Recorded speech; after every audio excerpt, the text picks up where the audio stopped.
This is TLV1.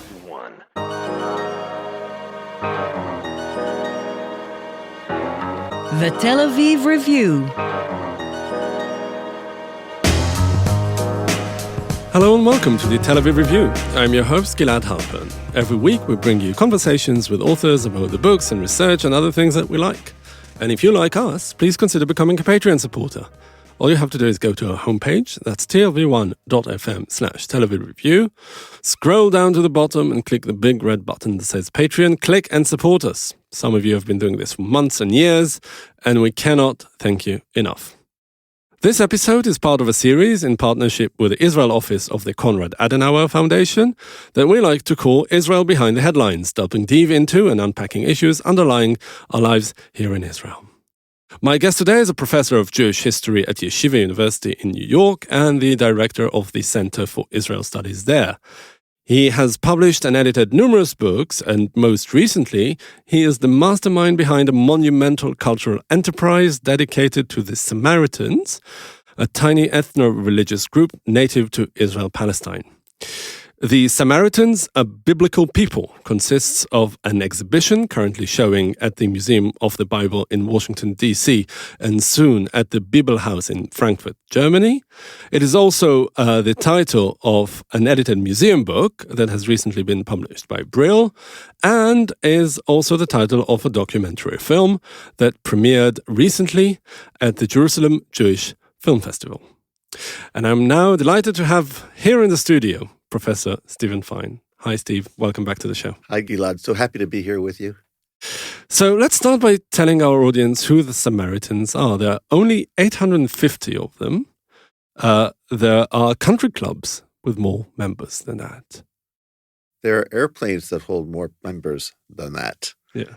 The Samaritans are the descendants of the northern tribes of Israel. They're descendants of the tribe of Ephraim and Manasseh, along with priestly people, Levites.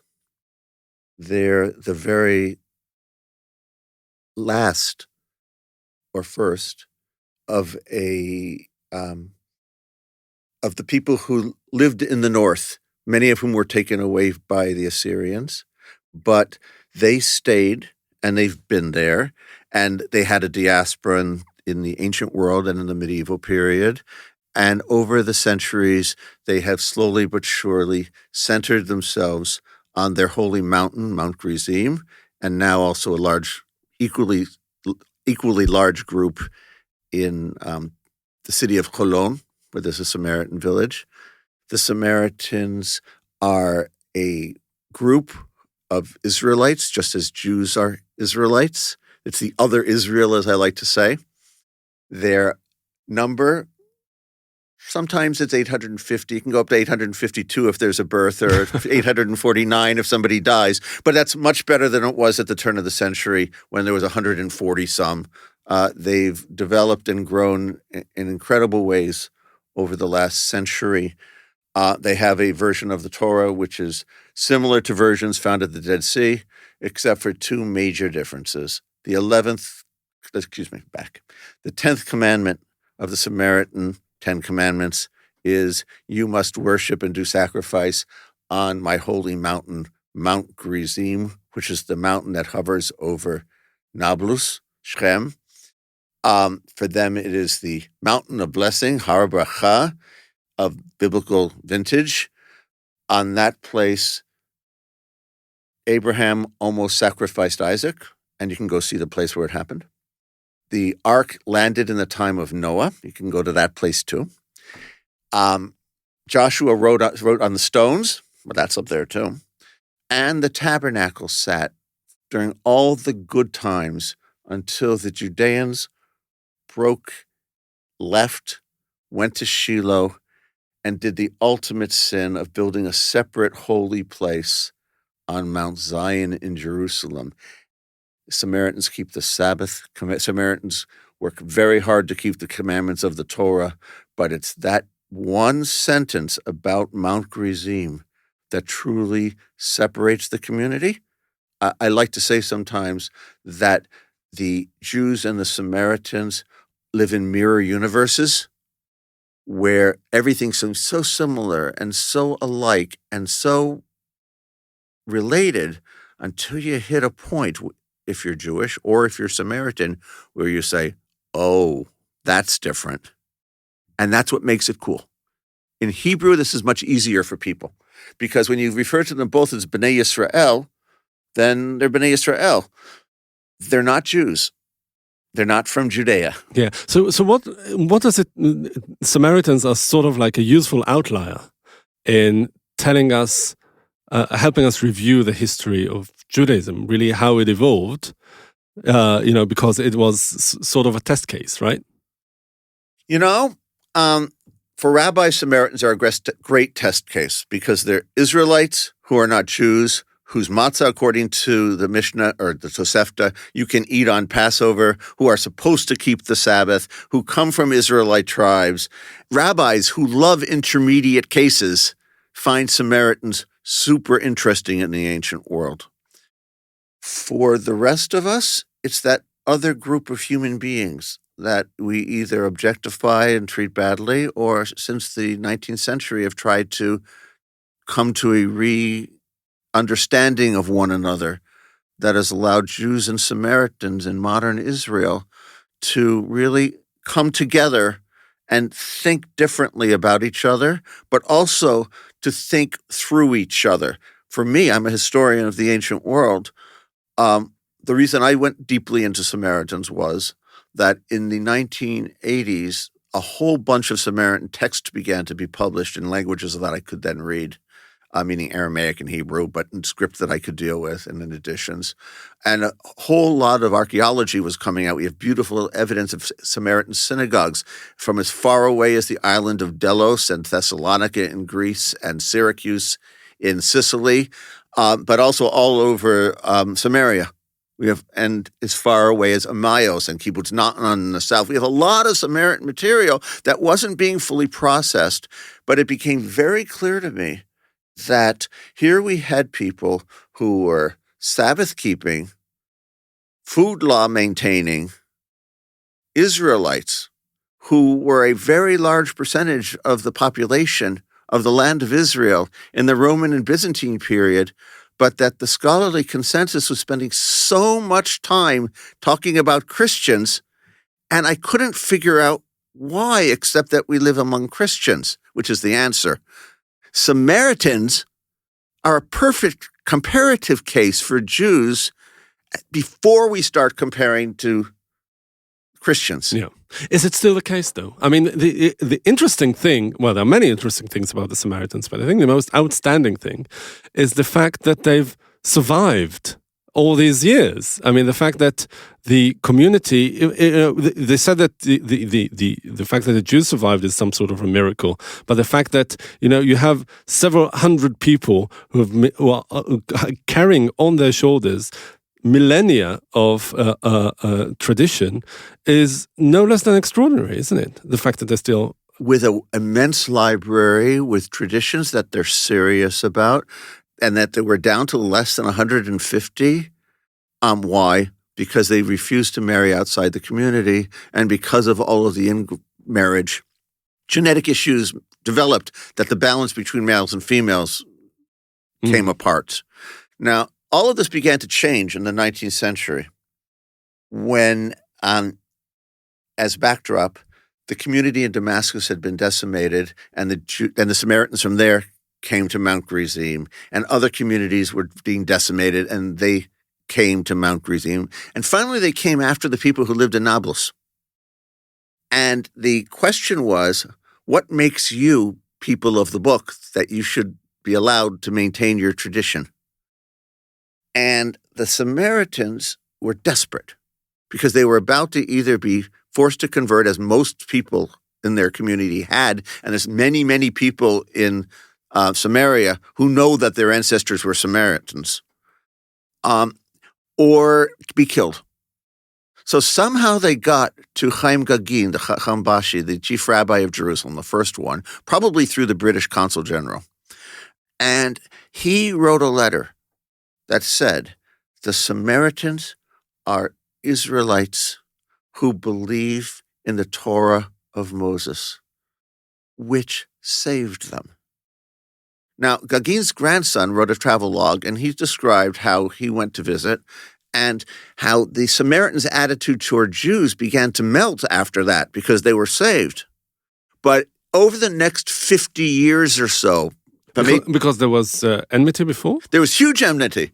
Jews and Samaritans hated each other. Samaritans called Jerusalem Aror Shalem, hated Shalem. So, Jews called Samaritans Kutim, foreigners who didn't belong to be the children of Israel, who prayed to doves. Right? They came up with all these taunts against them in late antiquity when Samaritans had a great deal of power. And they continued into the present. In the 19th century, Jews who lived in Nablus, who were just as precarious as Samaritans, would call them people who worship doves. Now, the enmity, even today in some communities, was so intense. And on the Samaritan side, it began to break down. And on the Jewish side, for those people who wrote the letter, and then the grandson, and then after that, it was beginning to break down. And then in the first issue of his newspaper, Achad Ha'am wrote an essay where he said, these people have asked for money for a school, and there's a debate in our community whether we should give it to them. How can we not help these children of Israel? And there was a debate. Rav Nitsky was against. The author, along with Bialik, of the Book of Legends, Sefer Haggadah. There was a debate, more traditionalist, less traditionalist, but Achad Ha'am won. And this young Eastern European, when he came on Aliyah, named Yitzchak Ben Zvi, befriended the Samaritans in Jaffa, one man, Yefet Tzedakah, helped him find a woman who had no chance in the world of getting married, this beautiful young woman with a child whose husband had died, put them together, began the process of changing the genetic problem and the problem of women. But more than that, he became a great scholar of Samaritanism. And more than that, as a leader of the Zionist movement, he protected, built, befriended, and he did something that only Jews did in the 19th century. Moses Gaster, he, some others. He looked them straight in the eye and said, hello, we're relatives. Mm-hmm. Without the condescension or the need to convert them or any of that. Hi, we're relatives. Now, there is that Zionist thing of coming back to the land of Israel and finding our relatives sitting there. But even without that, this Kol Yisrael Arevim thing, once they got past the enmity, this notion that all Jews are responsible for each other, was spread onto Samaritans to the point that Ben Zvi made sure that they were included under the law of return immediately in 1949. And under the Jordanian rule, made sure that there was money sent by the Religious Affairs Ministry through the Red Cross and the Joint to make sure they didn't starve in Nablus. And he built them a neighborhood in Cholon and just supported in every possible way. So in a real sense, their existence, their growth, their making it is because the Zionist movement decided that it was going to help, which is actually something to be proud of. Yeah. And also, other challenges are those that are facing any traditional community in the late 20th and early 21st century. And that is how to maintain their traditional way of life under the pressures of modern living. How are the Samaritans dealing with that? Well, the Samaritans in Tel Aviv are Israeli in every way. They just have Samaritan tradition and houses on Mount Gerizim and a close connection to each other. And you wouldn't recognize them if you were walking down the street. And the head of Israel, the Israel government coins and medal for a while was a Samaritan, and there was a principal in Tel Aviv who was a Samaritan, and you just wouldn't recognize. They're fully still expected to marry inside the community. Absolutely, but they began bringing in Jewish girls who would join them in the 70s. And there was a big mess because the folks on Mount Gerizim said, how could you do this? And the Tel Avivim, who had the government's ear and had the money, said, this is what we're doing. Now, at this point, the interesting group is the Har Gerizim group, because these are people who never had anything. and were hungry. They were starving in 1967. I can't tell you how depressing it was in June 67 when they realized that all those kids who'd grown up in the state of Israel wouldn't be allowed to cross the border to participate in the Passover sacrifice because now they were 20 years old and soldiers in the Israeli army. And the Samaritans didn't know what to do with themselves, and they took the 67 as some sort of miracle. Now, what happens when you go from that to people who go on vacation in Bulgaria or work for DHL at the airport or are doctors and lawyers and have the best tahina business in the state of Israel, right? What happens when you have to do that adjustment, which we Jews know about that pretty well, making that adjustment, and we're sometimes good at it, but not particularly often, and they're struggling with this as well. How do you transfer knowledge? How do you transfer customs? How do you get enough people to marry? And that's where the big rub comes in, because some of the members of the community started doing what many people around the world do, look to third world countries for marriage partners.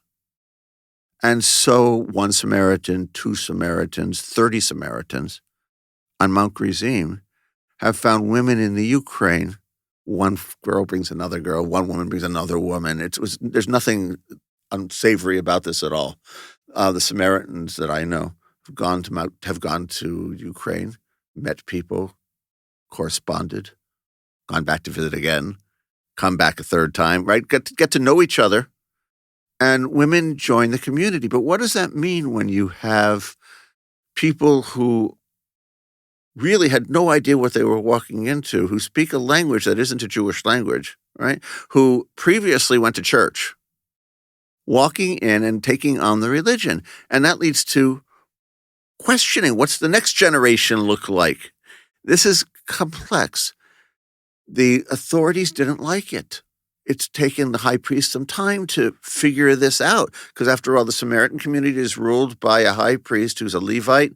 Historically, the high priests were descendants in their tradition of Aaron, the high priest. Since the 17th century, it's been another Levitical family, the Kahat family.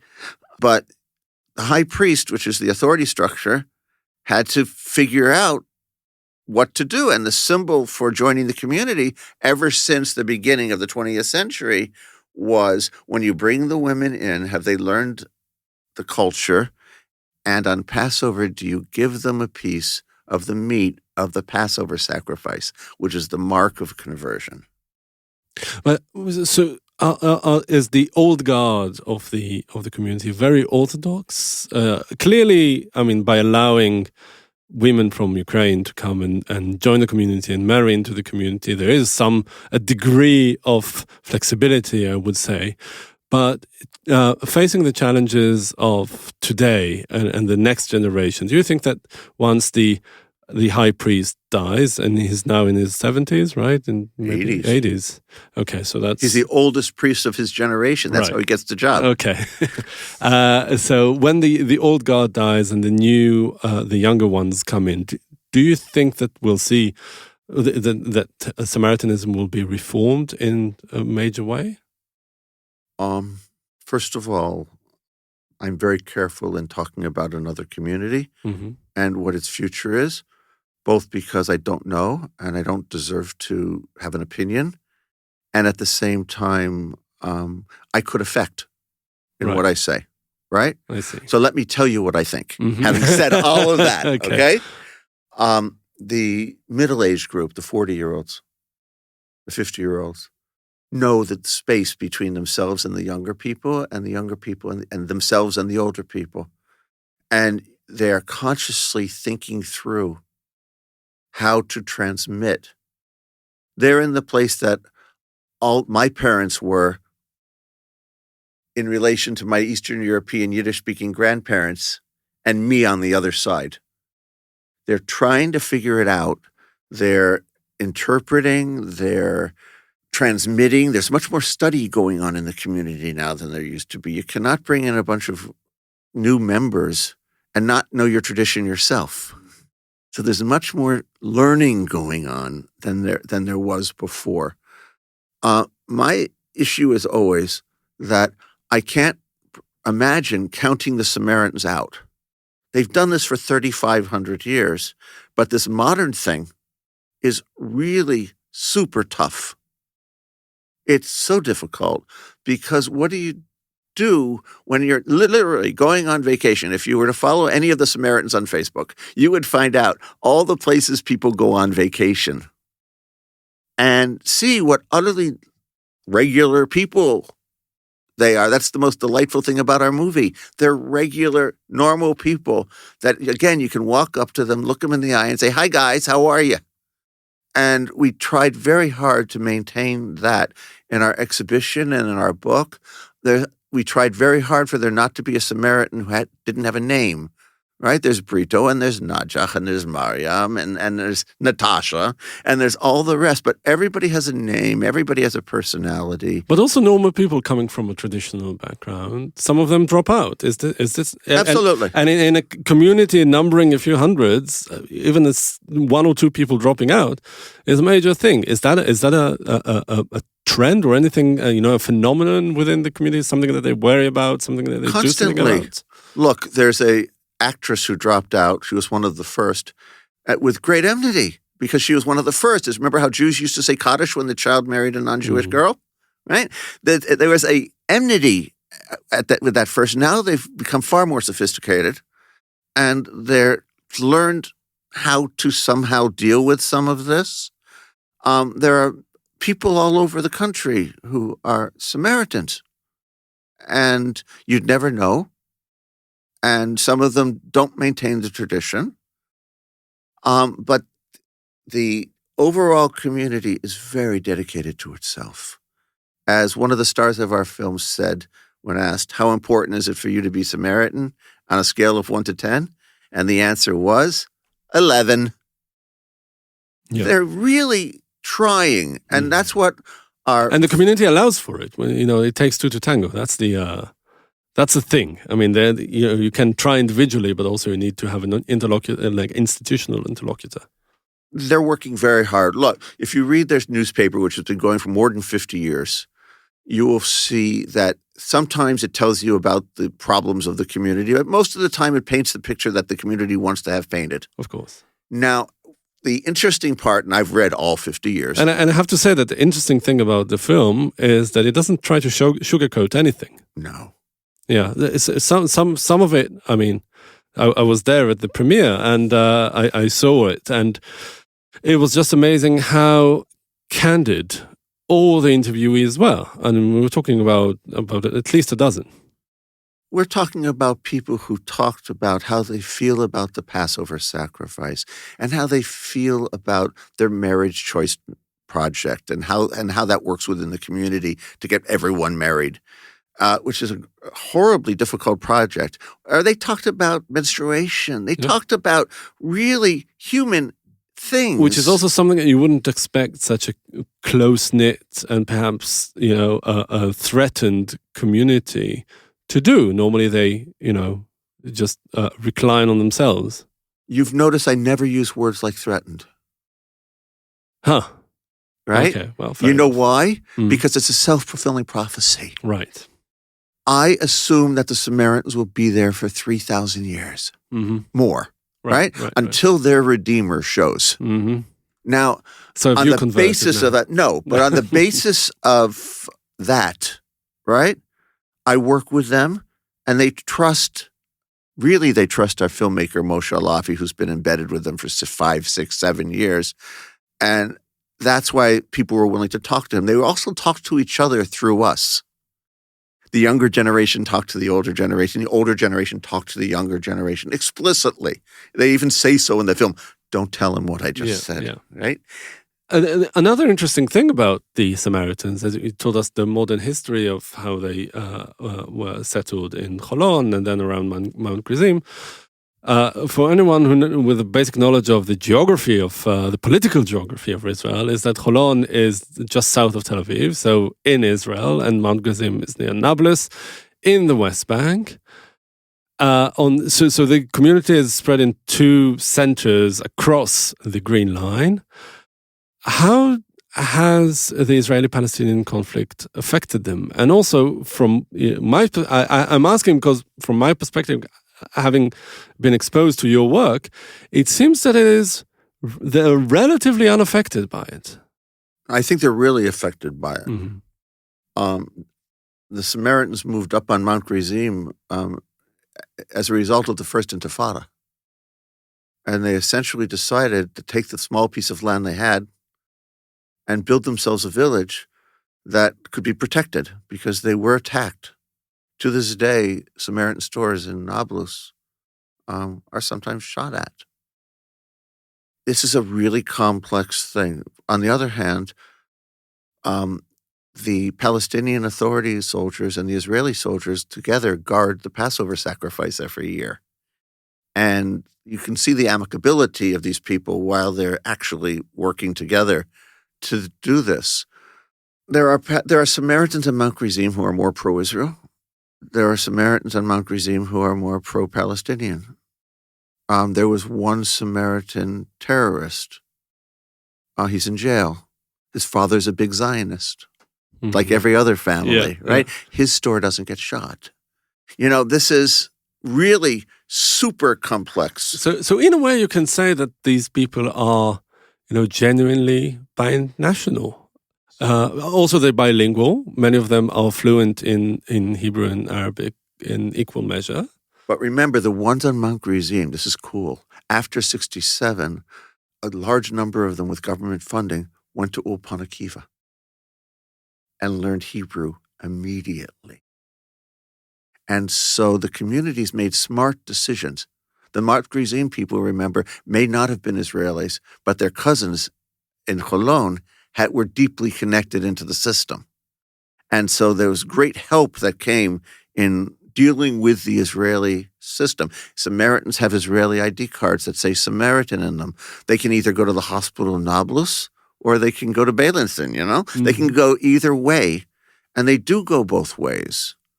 And do the two centers of the community, have they kept in good touch with each other, over the years and the meanders and fluctuations of the conflict? The group in Holon is non-priestly. There's no priestly authority there. Priestly authority is all on Mount Gerizim. The power of the folks on Holon has always been their Israeliness and their relationship to the Israeli government. So it's different kinds of power for each community. The people on Holon all have houses on Mount Gerizim. For the holidays and for the Sabbath and for whatever.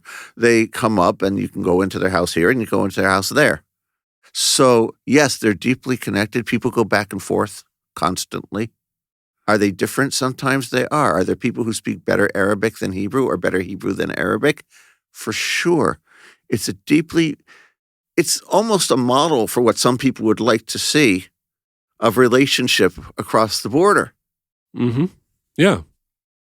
And I'm guessing that the reason that they somehow arrived at that point was that there's so few of them, so they sort of were under everyone's radar. Yeah. And they're useful to everybody because for Israelis, they're our brethren in Nablus.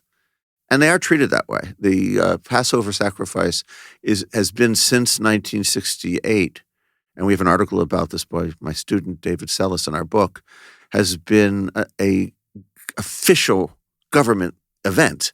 They used to have first aid covers with stamps canceled on Mount Gerizim as a souvenir, right? Military shows up, politicians show up. It's a big event. So for Samaritans, the impetus to be part of both and neither at the same time. But look, they're the fiddler on the roof. If things go against the Israelis, they have to be friends with the Palestinians. They have to. Josephus says that that's what they do, and it irritated him. When you're a small minority, they have to behave, like American Jews and every other diaspora Jew always did, right? Mm-hmm. You have to play all sides in order to maintain your credibility in your center. What lies ahead Oh, you said you didn't want to say. I'll tell you what I think lies ahead. Yeah, I mean, are they going to overcome? I mean, it is. I'm most concerned. The demographic concerns are really a major. I mean, you're saying it's much better than what it used to be, but still, they can. I mean, it's not even a footnote of history. There's so few of them. The problem is that they have so much place in the Hebrew Bible and in the New Testament that they're always out there. But how many people go to Good Sam Hospital somewhere and have no idea that there's these real Samaritans out there?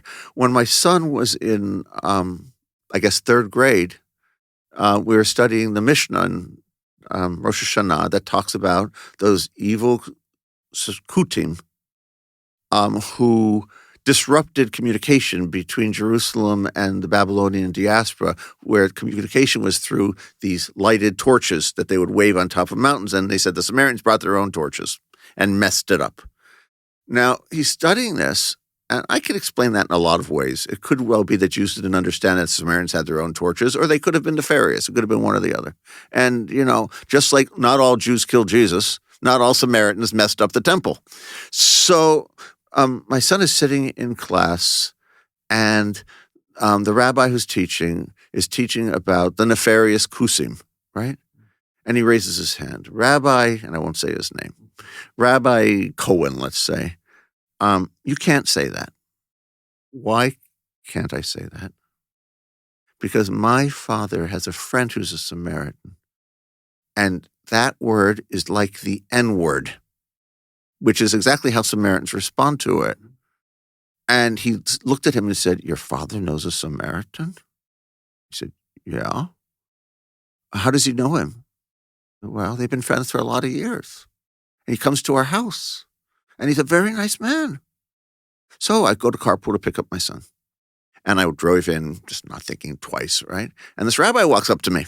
He says, "You know Samaritans?" He was careful. "You know Samaritans?" I said, "Yes, sure." "They exist?" "Yeah." "Do you have anything I can read?" "Of course." And that's been the response. This is a project of Yeshiva University, which is the flagship Jewish institution, Orthodox institution outside the state of Israel. The people least likely in the world, you would think, to do a project about the Samaritans, when the reality is the amount of support that I've received with this project within the YU community, within the yeshiva, within the university, within the administration, has been so profound because everyone's curious, just like that rabbi was curious. When I told my students at first that there were Samaritans and they're alive, it was like going to some Christian seminaries and telling them that Jesus is Jewish. Mm-hmm. They couldn't believe that there'd be another Israel. And when I give lectures, that happens so often that people looked at me like, "You're kidding." Is it also another Israel about Israel the country rather than Israel the people? I mean, is it also to your students, to your colleagues, does it bring another face of Israel, of the region? It does, but this is a theological question of Israel before the state. The state was called Israel for a reason, right? It's Am Yisrael having to add a few extra chairs, and that's the theological.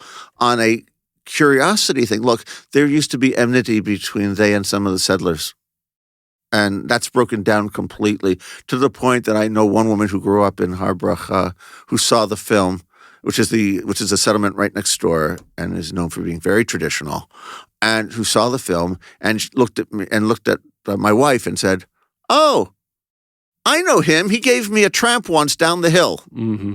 There's a level of relationship that's developed of curiosity, especially in Israel, where, oh God, really? There's another tribe out there? Well, we have our Druze and we have our Christians and we have different kinds of Christians and we have different kinds of Muslims. There's all those kinds of Jews, right? And Samaritans? And so it provides a place that's safe to deal with really complex issues. For me, that was super important. We can talk about identity issues, who we are, who they are, with a level of safety that it's harder to do with other populations around here. Well, also it gives you, you can talk about Judaism in Israel without talking about Judaism in Israel. Well, yes, and in America. Mm-hmm.